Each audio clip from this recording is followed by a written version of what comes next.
London, England. Can you just remind us when the liquidation of the small ghetto in Piotrków took place? Yes, it was in July 43. And how big was it at that time? How many people? Well, I don't know the statistics exactly, but I think there were quite a lot of people beforehand until they were dissipated for various reasons. At the time of liquidation of the ghetto, I think must have been about 2,500 people still around, and some of them were sent to Bliziny, to Pionki. About 700 or 720 went to Hortensia and Kara, and about 1,000 to the timber works in Bugaj. How did they move you to Bugaj? We walked per pedes apostolarum. What sort of clothes were you wearing then? Anything that we could scrounge, anything that we had. I don't know, I don't really remember, but the main thing was to have good working clothes for everyday work and be as warm as we could. We had coats of some sort. Anoraks didn't exist in those days, so I don't remember sort of what sort of coats we were wearing.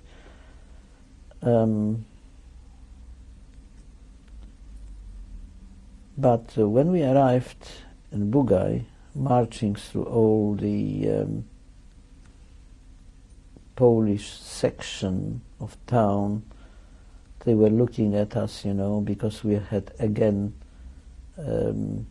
our parcels or rucksacks with us, and a blanket and whatever anybody had take with them.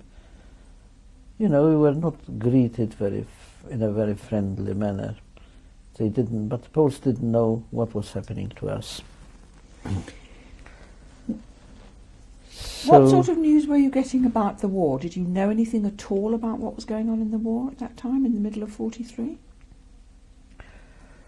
Well, there was a grapevine. We used to know when things were happening, when there was, let's say, a uprising in Warsaw Ghetto.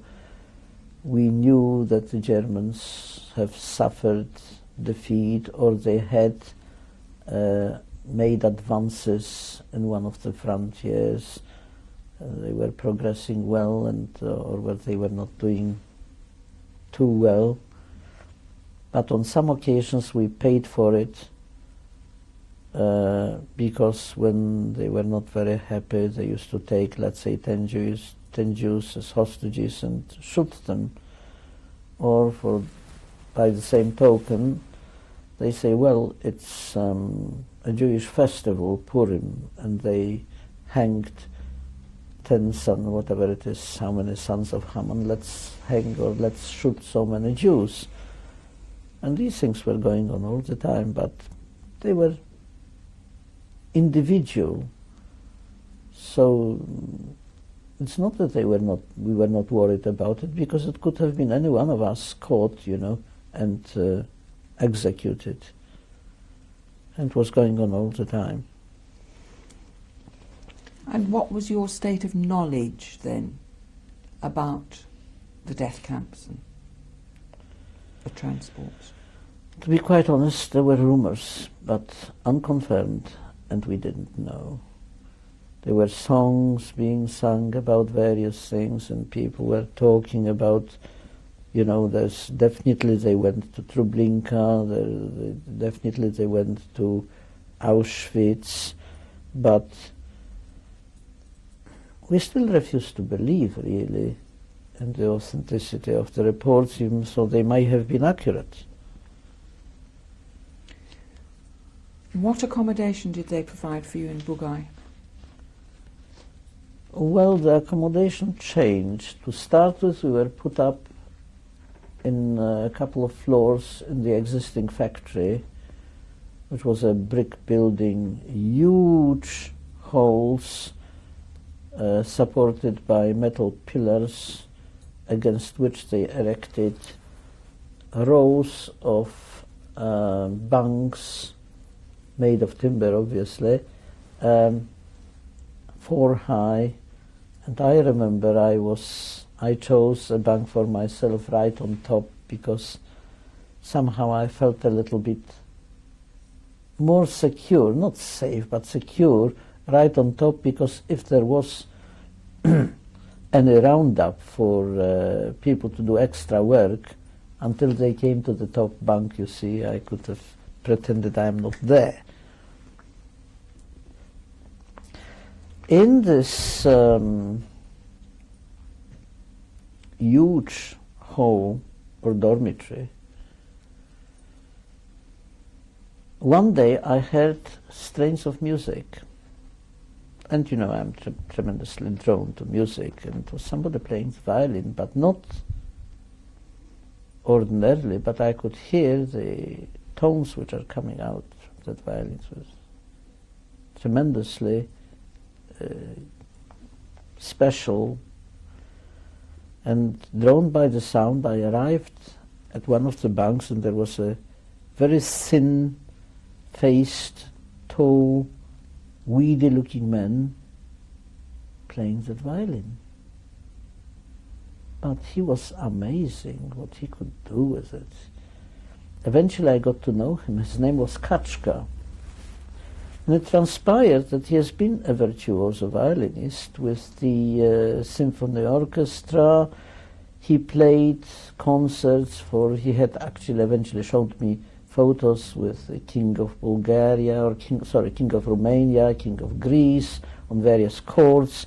And also he was at one point the leader of the orchestra of the Polish radio in Vilna. So he was tremendously good. And seeing that I'm interested in music, he played little games with me, played a snatch of a tune. He says, "Do you know what this is, or who composed this, or who was that?" And I learned quite a lot from him. Eventually, he got on to me, says, "Seeing that you seem to be knowing German, how about composing a song for our camp here?" You know, sort of an anthem which everybody would sing.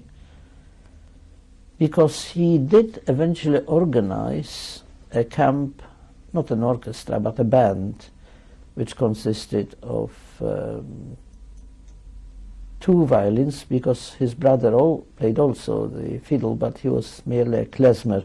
It's this one who was really the virtuoso. There was another fellow who played a piano accordion, and somebody else played a double bass, and there was one who was very good at was a drummer, but of course he didn't have a full set of drums, but he managed to scrounge something and made some sort of a drumming sound. So we had a camp band, and on rare occasions they gave little recitals or concerts. So this Kaczka sort of said to me, "Well, how about composing something which can play?" But I have got no idea of what sort of things you want me to do. So by playing various snatches of melodies, yes, "Well, can you fit, let's say, lyrics to this one or lyrics to that one?" I memorized some of the tunes, and eventually came back to him and says, "Look, none of them really fit, but if you try to alter your rhythms and melodies slightly to fit my words, maybe we can do something." And so I composed the song, and it went something like that. In stillem Petrikau bei Tag und bei Nacht bemühen sich Juden hierher zur Arbeit gebracht, obwohl zufrieden hier in Bugaj zu sein, seufzen und sehnen nach Frühling und nach Heim. Wir singen zusammen und jeder singt allein. Die Vieh ist kein exotisches Lied, die Vieh ist ein stolzer Betrieb, die Vieh ist für uns die ganze Welt. In dieser Stelle spielt die Kapelle Musik, die jedem gefällt. Knattern und brummen, pfeifen und summen, in der Fabrik die Maschinen. Wir produzieren hier die Sperrplatten, daneben Schützenminen. Dietrich und Fischer, die zwei Direktoren, führen den ganzen Betrieb. Welch hat uns gegeben Arbeit und Leben, und darum sind sie uns lieb. Well, it pleased at least, it was actual. It portrayed what we are doing. It had a little bit of zoom to it. And it took on like a house on fire, as you say. And so much so that when it was played at the next concert or meeting, one of the directors, Herr Fischer, he was far from anybody like Schindler, don't imagine. He did give us work, true enough, but love he didn't have for us at all. And he usually paraded with a couple of wolfhounds. One of them was called Ips, and he trained this dog specially to run into the toilets and to chase Jews out, you know, by biting their backsides. And funny as it may seem, but not one, but quite a few people finished by jumping into the cesspool to avoid being bitten by the dog. It took them quite a long time to get rid of their smell, but it became known. What is it? Ips has been at you. Actually, believe it or not, I had an encounter with Ips, because at one point, and that was at the stage when I was taken for extra work from my machine, you know, what's called extra time, overtime, to carry big boxes of timber to Mr. Fisher's residence for heating. And as it would, you know, I have not been tremendously strong, so I was carrying with a pole, who was a very obnoxious fellow, but anyway, he was 3 times my size, and he was muttering always those so-and-so Jews, you know, and in Polish, of course. And when I got tired, you know, I said, please put that box down for a minute. And just as we put the box down, Herr Fischer appears, you know, with the Ips and says, and he used to address his dog, Mensch, fetch dem Hund. You know, man, get that dog. And knowing what was happening, believe it or not, I armed myself with a bone. There was no meat in our soup, but sometimes we could find a piece of bone. And I kept it in my pocket for just such an occasion. When I saw that dog bounding, you know, in great leaps onto me, I stood my ground, I didn't run, and I simply reached into my pocket, took out a bone, and I said, Ips, here, have a bone. So Ips took a bone and ran back to his master. So he looked at him and says, Du dumme Hund. You know, what could he do? And I said, morning, Herr Director, and went on our way. Tell me just give me a rough translation or the gist of what that song was about that you sang. Yes, in quiet, Piotrków or Petrikau, bemühen sich ihn, which means Jews are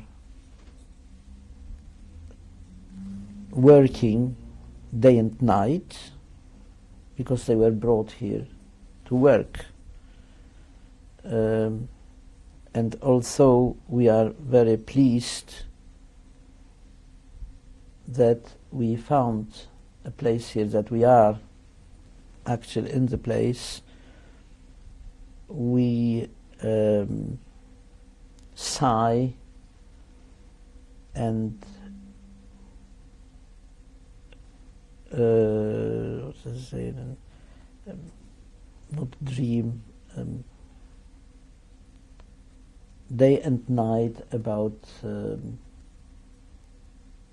freedom and our home.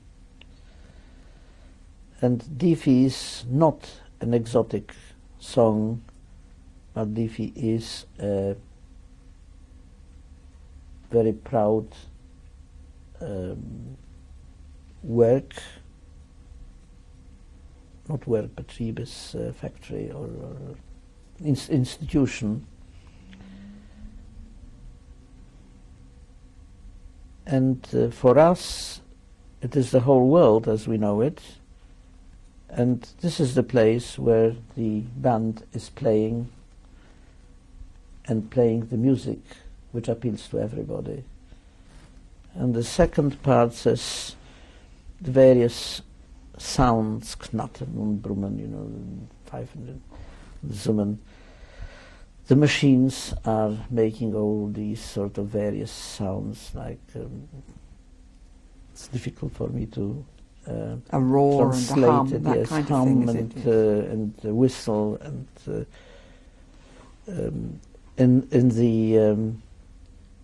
in the factory we produce here Sperrplatten, which are the plates made of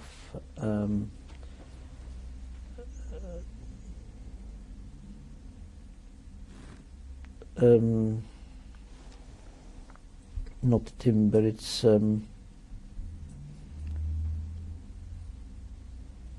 layered, you know, what is it called? I've got a black. Oh, the plywood type plywood, thing. yes, plywood plates for sort of tents for the army, and Schützenminen, which is the bunkers against mines and tanks. Dietrich and Fischer are the two directors who lead the whole institution, and because it gave us work, employment and life, we love them for it.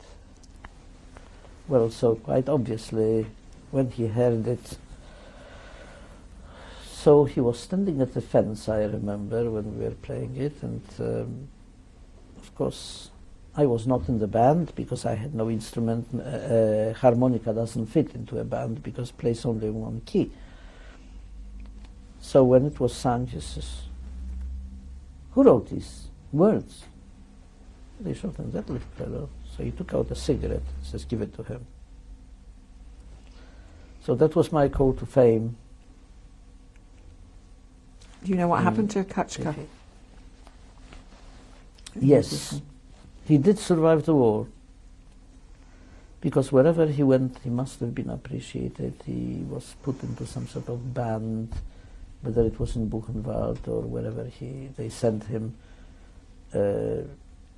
He was a good man. He never harmed anybody, and he survived the war and went back to Piotrków.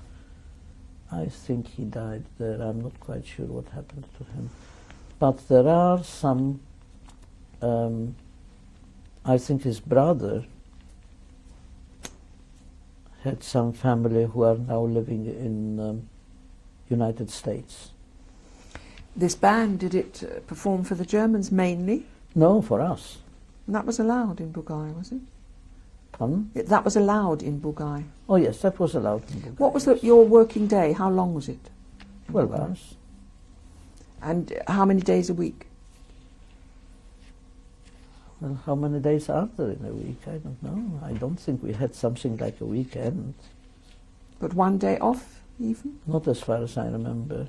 So how did you get time to talk to each other and play? And after the 12 hours shift. And how long did this go on for at Bugaj?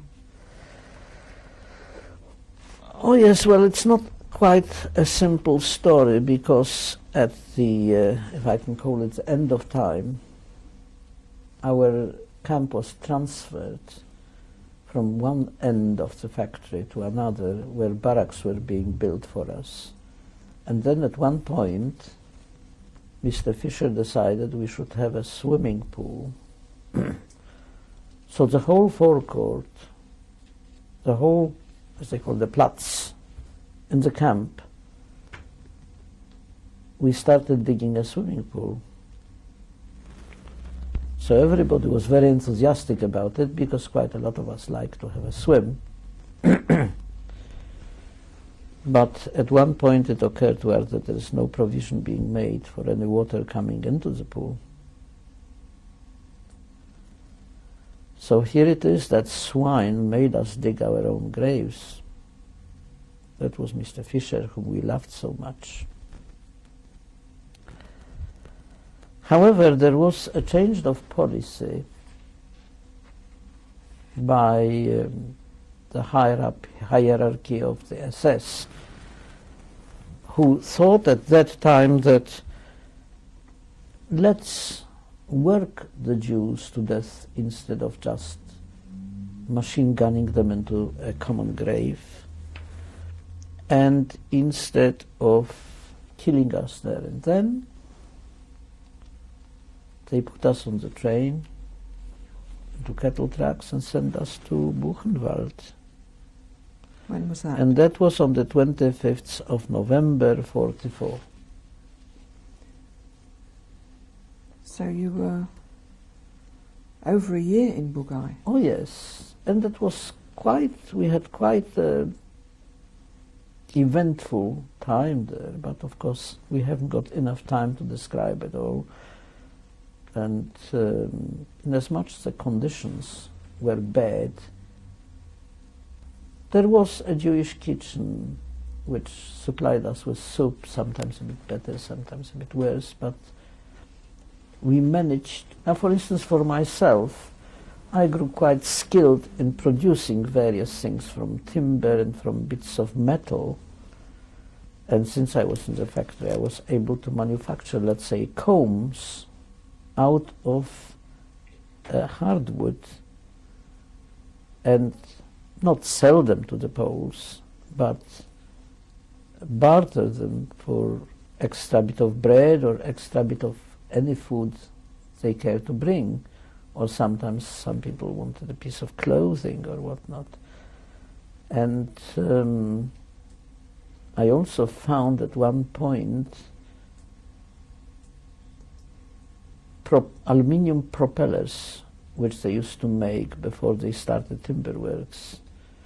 And I cut up a propeller on my bandsaw, which I adapted specially for the purpose, which means I had to run the teeth upside down when nobody was seeing it and so on, you know.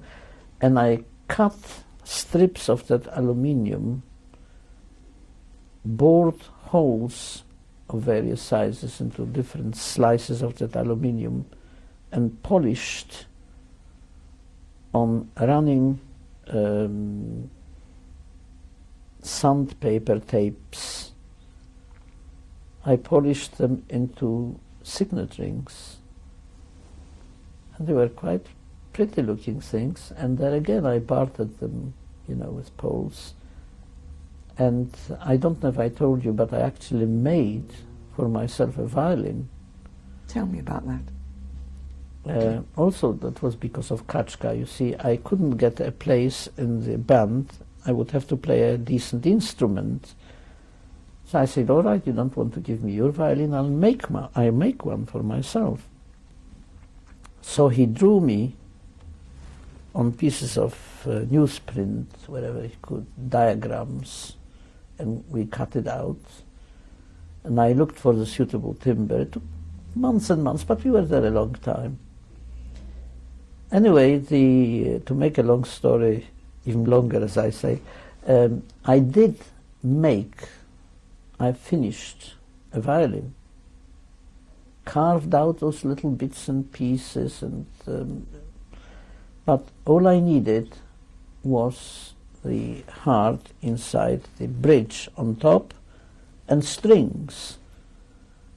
So I gave 2 of the metal rings to one of the Poles and asked him, can you bring me All right, not 4 strings, me a couple of violin strings. I don't care which they are, the E or the G or or A, I mean. Just so that I can start doing something. And I thought in time I'll get eventually all strings going. I couldn't just take a piece of string because it wouldn't. And of course I didn't consider even what I'm going to use for a bow, but horsehair was quite abundant in Poland, so it didn't bother me. I thought to myself I should get it quite easy, and then I can make actually a bow. And so now I realize it's not such a simple proposition, as it's definitely not a simple proposition making of a violin. And I don't claim that I have made a Stradivarius, but it was an instrument which looked like a fiddle, and when touched it gave up quite a decent sound. So I was waiting for the strings to arrive, and I secreted this instrument, half-finished instrument, in the sawdust under the machine at which I was working. But the very next day we were taken onto the train and sent off to Buchenwald. Did you know where you were going? Of course not. And how long did the journey take? A couple of days. Did you all go, do you know? All the people working in that factory? We all left Bugaj. Bugaj was liquidated because, again, we heard already artillery from far away, and there were talks about the Russian frontier coming nearer, and that was why they wanted to send us away. Also, which I omitted to tell you, that at one point when I was working on the timber yard, I used to stack slats of wood into huge pyramids, and on the slats there were boards, from the sawmill, which used to stack this way and the other way for drying. And I manipulated one of those pyramids in such a way that it made a concealed place where one could sit down, or even first lay down really, completely unseen from the outside, although you would think that